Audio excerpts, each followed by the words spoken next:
Amid the suspension of public transportation as part of the Luzon-wide enhanced community quarantine, Makati Mayor Abby Binay is distributing 2,000 pesos financial aid to the city's jeepney and tricycle drivers.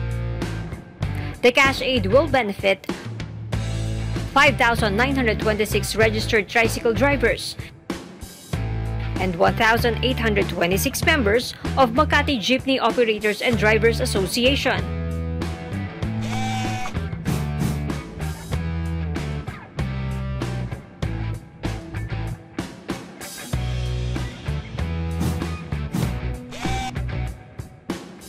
This is how drivers can apply for financial assistance.